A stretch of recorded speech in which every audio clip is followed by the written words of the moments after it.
We spend our days looking over our shoulders, comparing our behind the scenes to everyone else's highlight reel. We think, I'll be happy when I can do what they do, or I'll feel successful once I'm as smart as him. But what if I told you that you're a lion trying to win a swimming race against a shark? What if the very thing you beating yourself up over is just a sign that you haven't found your own arena yet? Now, imagine a lad named David.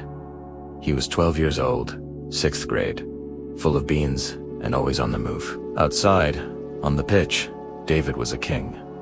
Put a football at his feet and he was magic. He lived for the beautiful game, honing his skills on the local public field until the sun went down. But one afternoon, David came home and didn't head for the garden. He slumped onto the sofa, looking like he'd just lost a cup final. He opened a school book, stared at the pages like they were written in an alien language, and groaned, leaning back into the cushions with a look of pure defeat. His dad, who'd been out back, caught wind of this mood. He sat down next to him and asked what was eating him. David let it all out. It wasn't just the poor maths grade he'd picked up that day.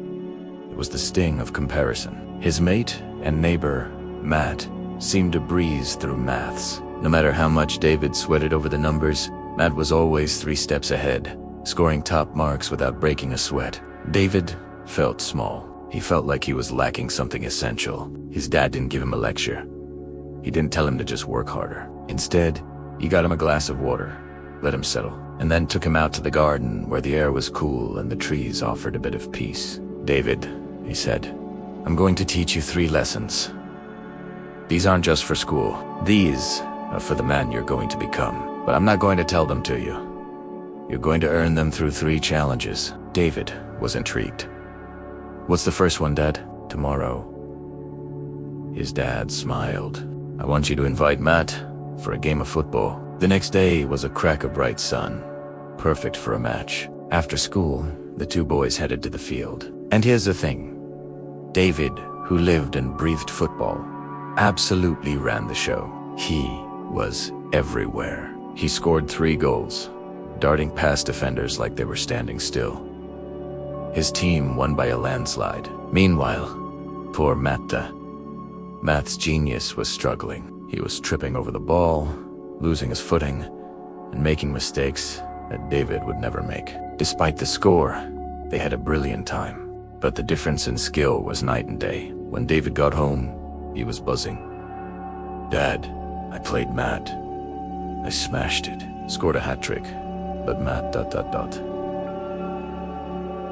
"Well, he's not exactly a pro, is he?" His dad nodded slowly. "That's the first lesson, Davy.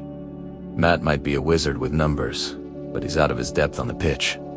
You struggle with the equations, but you rule the field. We are all built differently, son. You can't judge a fish by its ability to climb a tree. We each have our own unique strengths and passions, and that's not just okay, it's necessary." David felt a weight lift off his shoulders. He realized he didn't have to be Matt, but he was still curious. "What's the second lesson then?" "Tomorrow at school," his dad said, "I want you to be a bit of a detective. Watch Matt. Count how many times you see him working with numbers or counting things." So, the next day, David became a silent observer. He watched Matt during lessons, but he also watched him during break. He saw Matt solving puzzles for fun. He saw him calculating change at the tuck shop. He even saw Matt sitting by a flower, quietly counting the petals. That evening, David reported back. "Dad, he's obsessed. He was counting everything, even flower petals, during his break." His dad smiled warmly. "That's the second lesson. Matt isn't just good at maths by magic. He's good because he loves it. So he practices it constantly, even when he doesn't have to. Excellence isn't an act. It's a habit. If you want to get better at something, you have to find a way to make it part of your world. Who's like you've done with football? It doesn't have to be a chore. It starts with small things, like counting petals." David started to see the path forward. He realized that if he wanted his maths to improve, he had to stop treating it like an enemy and start treating it like a skill to be nurtured. But the third challenge was the toughest. "How much better is Matt at maths than you, David?" David thought for a second. "I'd say he's about 3 times better, honestly." "Right then," his dad said, his voice turning serious. "For your final challenge, I want you to study maths 3 times harder tomorrow. If you usually do an hour, do 3. No excuses. David felt a bit sick, but he was determined to finish what he started. The next day after school, he sat at his desk. He hit the 1 hour mark and felt okay, but he pushed on. 2 hours in, his head started to throb. The numbers began to swim on the page. By the 3rd hour, he was completely spent. His brain felt like it had been through a blender. Without even realizing it, his chin hit the book and he fell into a deep, exhausted sleep. He woke up to his dad, tapping him on the shoulder. "Time for tea, son? Meet me in the garden afterwards." David walked out to the trees with his head hanging low. "I'm sorry, Dad, I failed. I tried to do the 3 hours, but it gave me a massive headache and I just passed out. I couldn't finish it." His dad didn't look disappointed. He patted David on the head. "You didn't fail, David. You just learned the 3rd and most important lesson. This is what happens when you try to force mastery over something you don't truly enjoy. Discipline and consistency feel like a heavy chain when your heart isn't in it. But when you're doing something you love, like playing football until dark, discipline feels light. It feels like a choice, not a punishment." He sat David down and gave him the final piece of the puzzle. If you want to be an expert, if you want to be truly smart, you have 2 choices. Either study what you love, or find a way to love what you're studying. Find the spark, or follow the spark you already have. David sat there, the wisdom of his dad's words sinking in.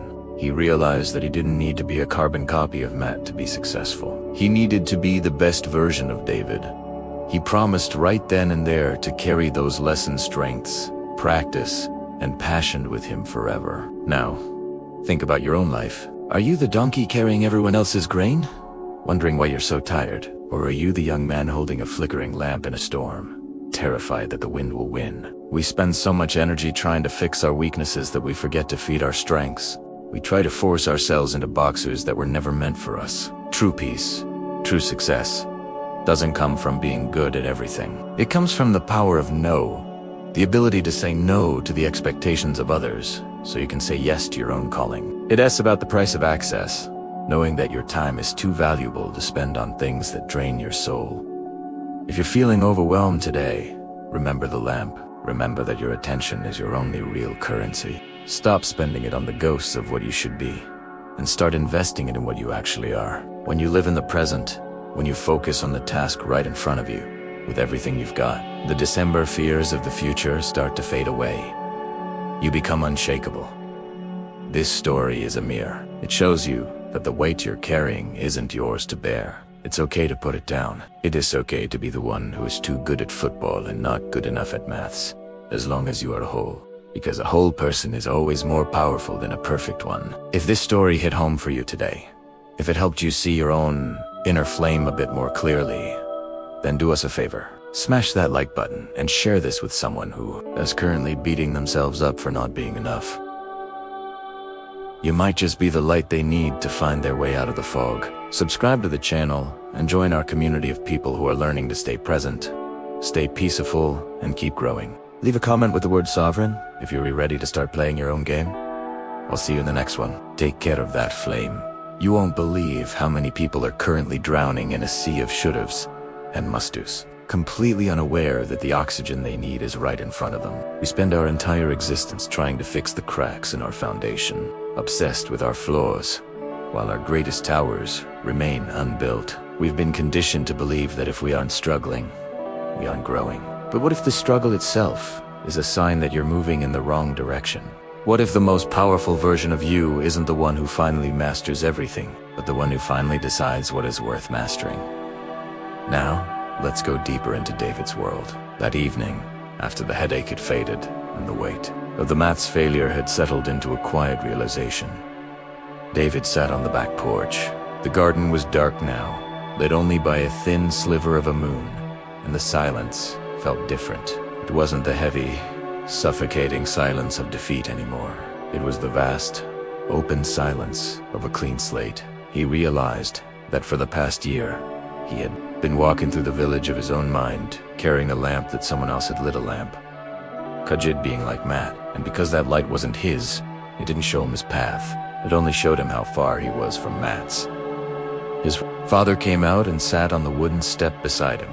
He didn't say a word at first. He just watched the fireflies dancing near the bushes. "You know, David," he said eventually, his voice barely a whisper, "the world is full of people who are brilliant at things they hate. They've spent 30 years doing their 3 hours of maths every single day.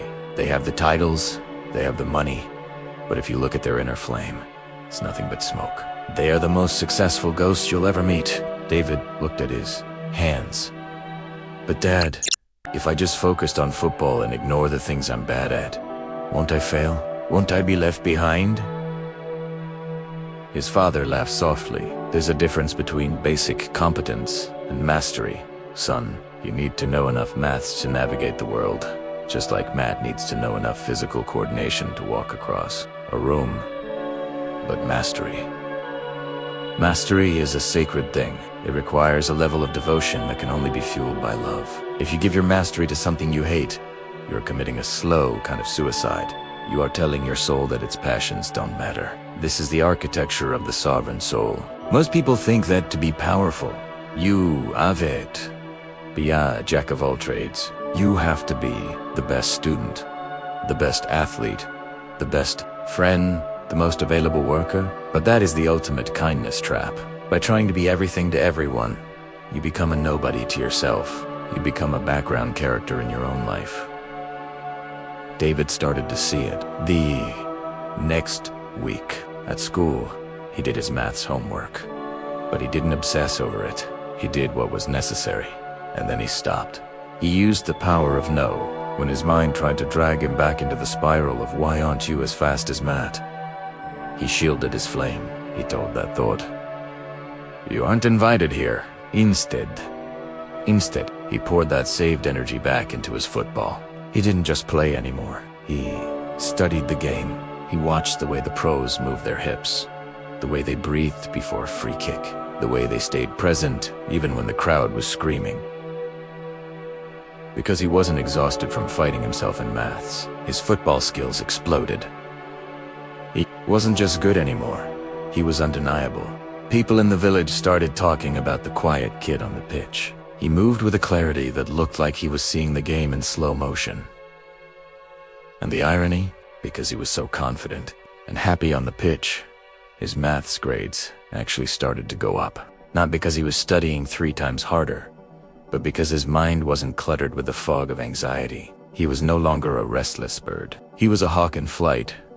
Years later, David found himself standing in a massive stadium, the roar of thousands of fans echoing like a storm. It was the final minute of a championship match. The score was tied. He stood over the ball, 30 yards from the goal. This was the moment that would break most men. This was the December fear in real time. If he missed, the past would haunt him forever. If he worried about the future, his foot would slip. He closed his eyes for a single heartbeat. He felt the grass under his studs. He felt the rhythm of his breath. He remembered the small clay lamp from the story his father once told him.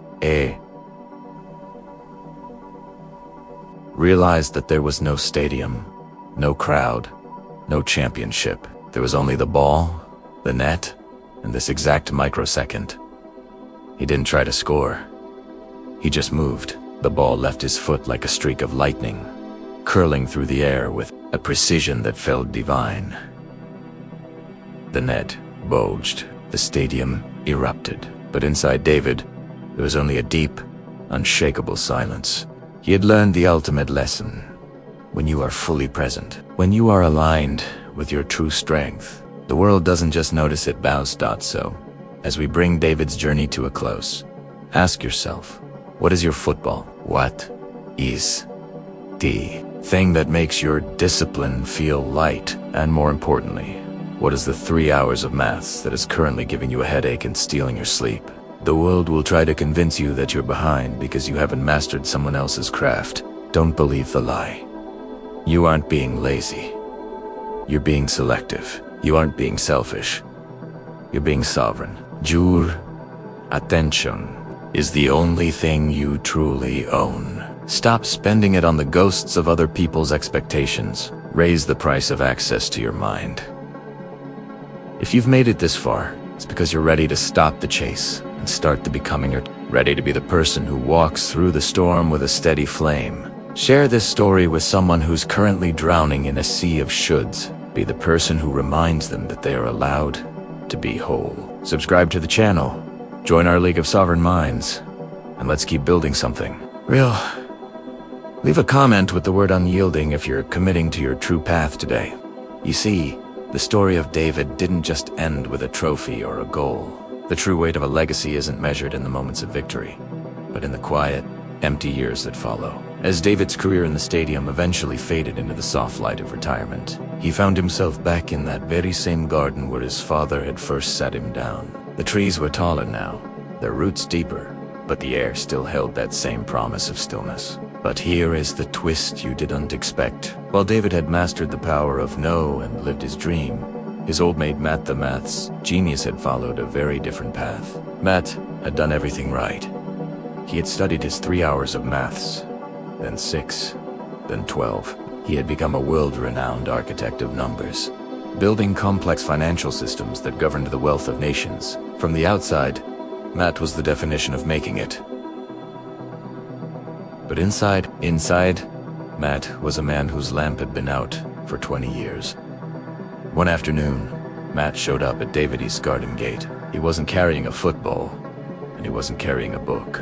He was carrying a level of exhaustion that made him look 20 years older than he was. He sat on that same wooden step where David's father had once sat. "David," he whispered, his voice cracking. "I've spent my life being the best at something I only moderately liked. I built the systems everyone wanted. I made the money everyone craved, but I haven't slept a full night since we were 15. I feel like a man who won the race only to find out it was the wrong one." David looked at his old friend. He realized that Matt had fallen into the deepest part of the kindness trap. Matt had been too good at meeting the world's expectations. Because he was naturally talented at maths, the world had demanded he be its servant, and Matt, being a good lad, had said yes to everyone except himself. He was the perfect example of the empathy tax. He had paid for his success with his own soul. Matt, David said gently, "You remember the day we played football? You were rubbish at it, but you had a laugh, didn't you? You didn't care about the score because you weren't trying to own the game. You were just in it." Matt nodded, a small smile flickering like a weak flame. "The problem," David continued, "is that you started treating your life like a scoreboard. You stopped playing and started performing. You became the specialist for the world, but you became the stranger to yourself." David took Matt to the local field where they used to play. It was empty now, the grass swaying in the UK breeze. He didn't tell Matt to start doing maths puzzles or to recalibrate his focus. He simply handed him a football. "No score today, Matt. No goals. No mastery. Just feel the weight of the ball. Just be here, on this grass." With this wind, for the first hour, Matt was stiff. He was thinking about his emails, his deadlines, and his legacy. His mind was that restless bird, thrashing against the cage of the future. But slowly, as the sun began to set painting that same orange and purple sky David's father had loved, something shifted. Matt stopped trying to kick the ball well. He just kicked it. He felt the impact on his toe. He heard the thud of the leather. He smelled the damp earth. In that microsecond, the empathy tax was refunded. The ghosts of the past vanished. Matt wasn't a world-class architect. He was just a man with a ball. He started to laugh a real, deep, belly laugh that he hadn't felt in decades. He realized that the price of access to his happiness had been held hostage by his own talent. This is the final, most brutal lesson of the sovereign mindset. Your talent can be your prison just as easily as your weakness. If you are good at something the world wants, the world will try to buy you. It will try to convince you that your gift is an obligation. It will tell you that because you can do it, you must do Italiano. But being sovereign means having the power to say, "I am good at this, but it does not define me. I am a master of this, but I am not its slave." David and Matt sat on the grass as the stars came out. Two men, one who had followed his heart and one who had followed his talent, finally meeting at the same point of peace. They realized that the December fear isn't about running out of food or money. It's about running out of yourself. It's about reaching the end of the story and realizing you were just a character in someone else's script. So, as you listen to the final vibrations of this story, look at your own talents. Are they wings that help you fly? Or are they chains that keep you tethered to a desk you hate? Are you being too good to a world that doesn't know your soul? The kindness trap ends the moment you decide that your first and most sacred duty is to your own inner flame. Not to your boss, not to your neighbors, and not to the version of you that lives in other people's heads. Be the master of your own access. Be the architect of your own no. If you've walked this massive journey with us, from the young man Elias to David and Matt, it's because you are ready to reclaim your currency. Your attention is your life. Stop handing it out for free. Raise the price. Become sovereign. Share this final chapter with the most successful person. You know, the one who has everything but looks like they've lost and sells. Be the David to their Matt. Subscribe to stay tuned to the vibe shift. Join our community of those who walk in stillness. And leave a comment with the word awakened if you. We have finally realized that the only race that matters is the one back to yourself. The stillness of the garden wasn't the end of the journey. It was the birth of a movement. You see, when a person becomes truly sovereign, they don't just sit under a tree and vanish. They become a lighthouse. People are naturally drawn to those who aren't chasing anything. Because in a world of desperate runners, the person who stands still looks like they know a secret. David and Matt realized that their individual peace was a fortress, but the valley outside was still drowning in noise. They saw the young ones to kids like David used to be looking at their phones with hollow eyes, comparing their lives to digital ghosts, and feeling the kindness trap closing in before they even turned 20. They decided to open the school of the steady flame. One morning, a young man arrived at the garden gate. It was a high flyer from the city, a lad who had won everything but felt like he was losing his mind. He walked with a frantic energy, checking his watch every 30 seconds. "I have exactly 45 minutes, he snapped. "Tell me how to find this piece everyone is talking about. What's the trick? What's the hack?" David looked at him, then at Matt. They didn't give him a lecture. They didn't tell him to sit and breathe. Instead, Matt handed him a heavy, rusted bucket. "Go to the river," Matt said. "Fill this bucket and bring it back. But here is the rule. You must walk so slowly that not a single drop of water spills." The young man laughed. "I don't have time for games. I told you, I have a meeting in the city." "Then you don't have time for peace," David interrupted, his voice like cold iron. "Peace isn't a hack. It's a price. The price is your hurry. The price is your ego. The price is the access you give to those who don't deserve it. Now, take the bucket."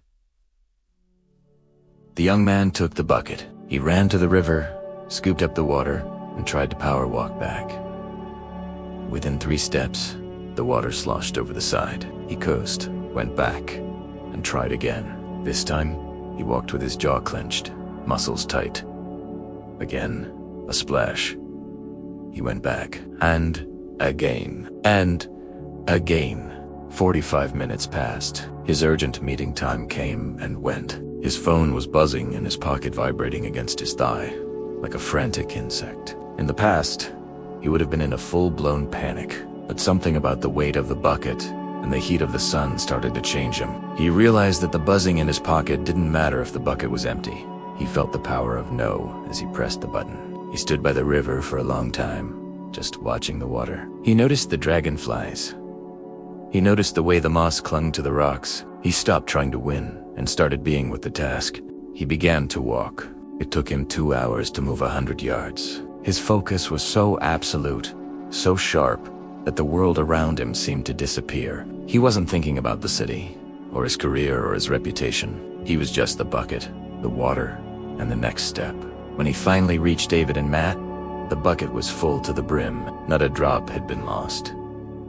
"I missed my meeting," the young man said, but he wasn't angry. He was smiling. His eyes, which had been darting around like trapped flies, were now as steady as a mountain lake. "No," Matt said. "You didn't miss a meeting. You finally showed up for the only meeting that matters. The one with yourself. You realized that the urgency of the world is a lie we tell ourselves to avoid the silence of our own souls. This is the mastery of the sovereign mind. It is the realization that your life is not a series of emergencies to be managed. It is a series of moments to be inhabited. When you raise the price of access to your time, you aren't being difficult. You are being sacred. David, Matt, and the young man sat together as the evening mist began to roll in from the UK hills. They realized that the kindness trap had a secret exit.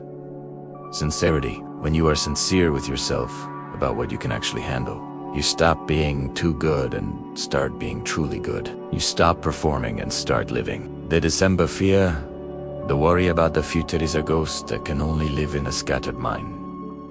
In a focused mind, there is no December. There is only the current breath. There is only the bucket of water. There is only the flame. So, as we stretch the final threads of this long-form journey, I want you to look at the buckets you are carrying. Are you splashing your energy everywhere because you're in a hurry to get nowhere? Are you letting the pings of the world tell you when to move? The sovereign mind doesn't rush. It doesn't beg. It doesn't explain. It simply stays present until the noise dies down. If you've stayed with us through Elias, Davy, Matt, and the young man with the bucket, it's because the restless bird in your own head is ready to land. Be the lighthouse, not the ship chasing every wind. Be the deep water, not the splashing puddle. Be the no that makes your yes legendary.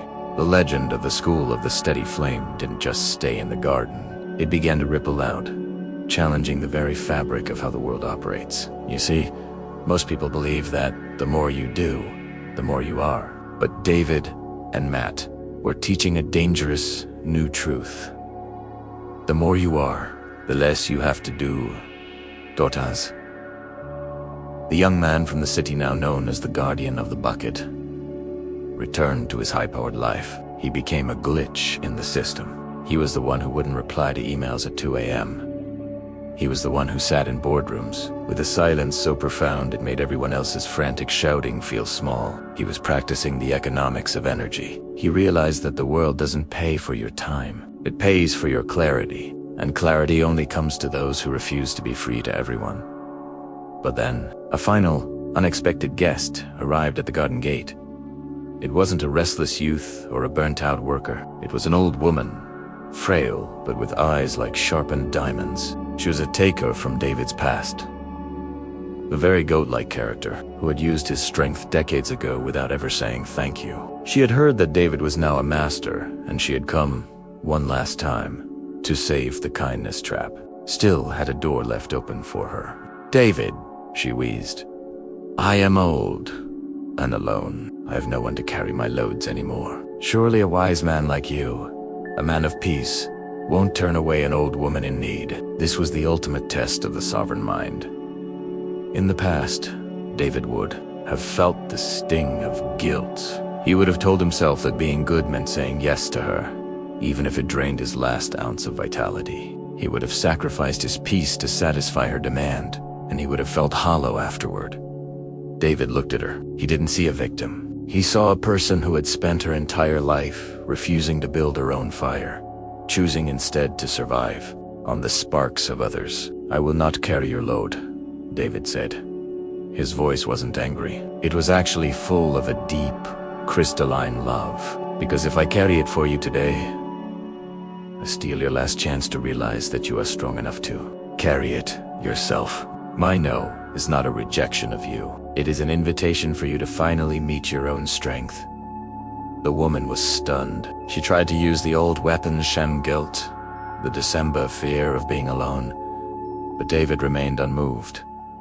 He was the deep water. Her pebbles weren't even making a splash. Eventually, seeing that her access had been permanently revoked, she turned and walked away. And for the first time in her life, because no one was there to catch her, she stood up a little straighter. She found a strength she had suppressed for 80 years.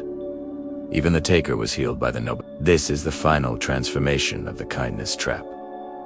Real kindness isn't about making people comfortable in their weakness. It's about being strong enough to let them face themselves. When you stop being too good, you start being truly helpful. You stop being a crutch and start being a mirror. As the sun set on the final chapter of this long-form epic, David, Matt, and the Guardian of the Bucket sat together. They realized that the sovereign mind is the ultimate legacy. It is a way of walking through the world where you are no longer a victim of circumstance, but the architect of your own reality. December, fear is dead. The empathy tax is paid in full. The price of access is high, and the flame is burning with a light that can be seen from the other side of the valley. You who have listened to this 55,000-word journey, you are no longer a passenger. You are the guardian. You are the flame. You are the bucket. You are the sovereign. Wordy Tales, your eternal vocabulary for the sovereign soul.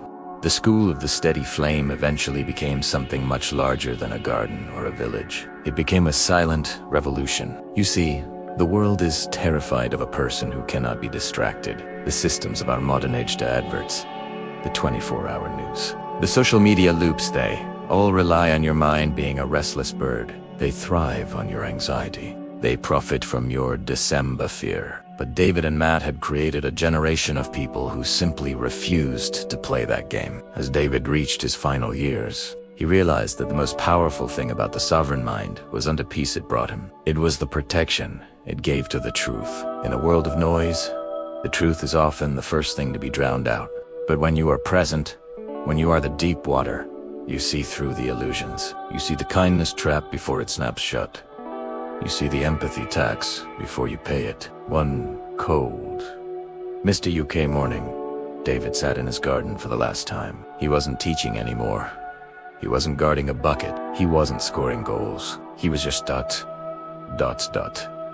being. He looked at the frost on the leaves and realized that every single moment of his life, the failures in maths, the victories on the pitch, the no he gave to the merchant, they were all just different flickers of the same flame. He understood that there is no such thing as a small moment. Every second you spend being fully present is a second of absolute mastery. Whether you are drinking a cup of tea, walking to the shop, or facing a crisis, if you are there, you are winning. His final breath wasn't a struggle. It was a completion. He didn't leave behind a pile of money or a list of must-dos. He left behind a world that was a little bit quieter, a little bit steadier, and a lot more sovereign. The December fear had no power in a valley where everyone lived in the now. So, as we close the book on David's story, I want you to take a long, hard look at your own life. You have been running for so long. You have been trying to be good for people who don't even see you. You have been worrying about a future that is nothing more than a ghost in your imagination. Stop. Just stop. The flame is in your hand. The bucket is at your feet. The price of access to your soul is now 100% under your control. You don't owe the world your exhaustion. You owe yourself your presence.